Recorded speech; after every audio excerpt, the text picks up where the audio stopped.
UK में कुछ नहीं कर पाए, चलिए वो एक अलग बात है। हमारे 54 प्रिजनर ऑफ वार पाकिस्तान में थे, वो नहीं मिल पाए। ये मुझे आज तक आश्चर्य है कि 93,000 दे के 54 नहीं ले पाए। मैं कह रहा हूं चीन छीन देश का गुलाब ले गया। पंडित नेहरू के लिए वो गुलाब का फूल लगाते थे। चीन छीन देश का गुलाब ले गया, ताशकंद में वतन का लाल सो गया, और ये सुलह की शक्ल को संवारते रहे और जीतने के बाद बाजी हारते रहे। तो सभापति महोदय, मैं कहना चाहूंगा कि इंग्लैंड के पूर्व प्रधानमंत्री की मदर इन लॉ हमारी इसी सदन की सदस्य हैं, तो मदर ऑफ डेमोक्रेसी ना मानो तो mother in law of democracy ही मान लेना चाहिए। पूरा वंश इंदिरा जी का उपजा ऐसा लाल, इज्जत सारी डुबो गई है, ऐसा किया कमाल।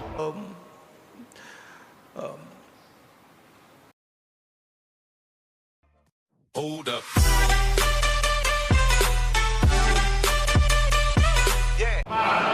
अब मैं आगे कहना चाहता हूं सर, मगर एक इस सदन में जब हम 75 वर्ष के ऊपर एकत्र हैं, तो शायद 75 वर्ष के इतिहास का वो सबसे ऐतिहासिक मौका था।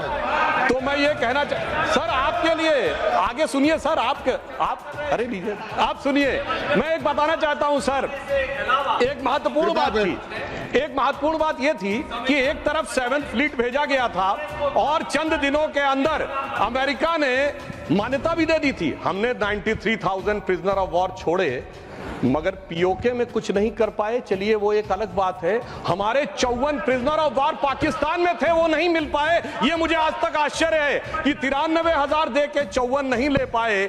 सुलह की कौन सी शक्ल सुमरती रही।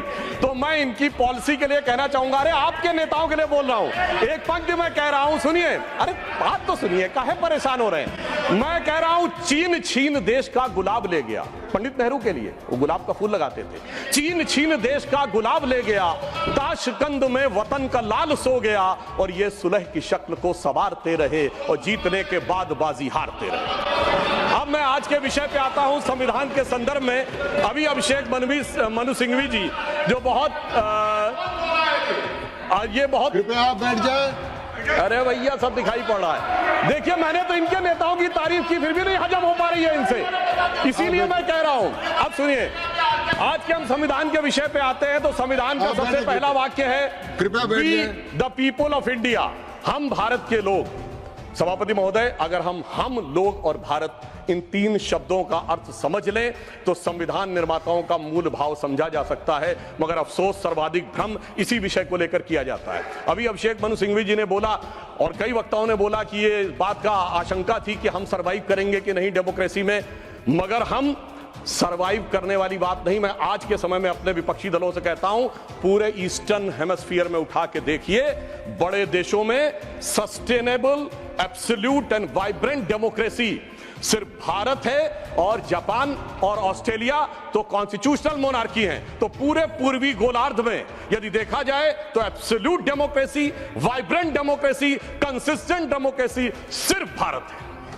और यह भी समझना चाहिए, आज डेमोक्रेसी के अंडर में सर 34% पॉपुलेशन है विश्व की, जिसमें 17% अकेले हम हैं। We are the defenders of democracy in the entire world. कोई और नहीं है जिसे दूसरे नेता जाकर समझते होंगे। परंतु मैं यह भी बताना चाहता हूं, हम डेमोक्रेसी में सर्वाइव किए हैं, तो यह कोई अनायास नहीं। कॉन्स्टिट्यूएंट असेंबली की डिबेट में डॉक्टर राधाकृष्णन ने कहा था, मैं कोट करता हूं, कि गणतांत्रिक व्यवस्था इस देश के लिए कोई नया प्रयोग नहीं है, यह इतिहास के आरंभ काल से भारत की व्यवस्था में थी। मैं बाबा साहब अंबेडकर को कोट करना चाहूंगा, उन्होंने कहा, लोकतंत्र की अवधारणा भारत के लिए कोई बाहर की अवधारणा नहीं है, it's not an align object. यह कोई अपरिचित चीज नहीं है, प्राचीन काल से भारत की व्यवस्थाओं में निहित थी, और उन्होंने बौद्ध संघों का उल्लेख किया। और मैं अपने सम्मानी मित्रों से कहना चाहता हूं, लोकतंत्र की व्यवस्था भारत में कहां से थी। 12वीं शताब्दी के कर्नाटक में भगवान वासवन्ना के अनुभव मंडपों को देखिए। चोल साम्राज्य में 8वीं और 9वीं शताब्दी में इलेक्टेड गांव के प्रतिनिधि होते थे, 6 कमेटियां होती थी जो इलेक्टेड ढंग से काम चलाती थी। उसके पीछे जाइए तो वैशाली का गणराज्य, जिसका उल्लेख हमारे जदयू के अध्यक्ष जी ने भी किया, और उसके पीछे जाइए तो वैदिक काल में सभा और समितियां बैठकर इसी लोकतांत्रिक व्यवस्था के तहत कार्य किया करती थी। तो बाबा साहब अंबेडकर जो ड्राफ्टिंग कमेटी के चेयरमैन थे, अगर उन्होंने इन सारी परंपराओं के चित्र उसमें रखे हैं, इसका अर्थ हुआ कि भारत की डेमोक्रेसी मूल रूप में वहां से आती है। वैसे मैं एक और चीज कोट कर दूं, भारत रत्न पूर्व राष्ट्रपति डॉक्टर प्रणब मुखर्जी जी ने भी जून 2018 में आरएसएस हेडक्वार्टर पे अपने भाषण में कहा था कि भारत ही लोकतंत्र का मूल है और वैशाली का गणराज्य विश्व का पहला गणराज्य था। अब मैं बताना चाहता हूं कि हम भारत कैसा है, क्योंकि हमारे विरोधी लोगों को थोड़ा विदेश की बात ज्यादा समझ में आती है, तो देश क्या कहता है उससे ज्यादा समझिए विदेश क्या कहता है। और मैं सिर्फ 2 ही बड़े लोगों के नाम लूंगा। चाइना, मैं कहता हूं कोई भी जाके चेक करे, चाइना में एंशिएंट चाइनीज में भारत का नाम क्या है? तियानजाओ, TIANZHOU। जाओ शब्द वहां पर केंद्र के लिए प्रयोग होता है, जैसे हमारी भारत में पुर, जयपुर, नागपुर, कानपुर वगैरह वगैरह। अब तियानजाओ अगर आप जाके आज सर्च करेंगे तो विकिपीडिया में कुछ उन्होंने घपला कर रखा है, सीधे सीधे लिख के नहीं आता, पर चाइनीज भाषा की डिक्शनरी में जाइए, TIN, तियान का अर्थ है हेवन और जाओ का अर्थ है केंद्र।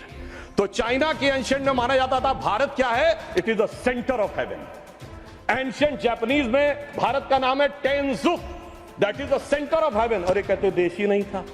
और चीन भी कह रहा है और जापान भी कह रहे हैं कि ये देश तो वो है जो स्वर्ग का केंद्र था। अब मैं बताना चाहता हूं, मिडिल ईस्ट में, अरब में 8वीं और 10वीं शताब्दी में जितने भी बड़े बड़े अरब के राइटर्स हुए, चाहे इब्ने असीर हो, इब्ने कसीर हो, इब्ने तबरी हो, इब्ने खल्दूम हो, उन्होंने क्या लिखा है?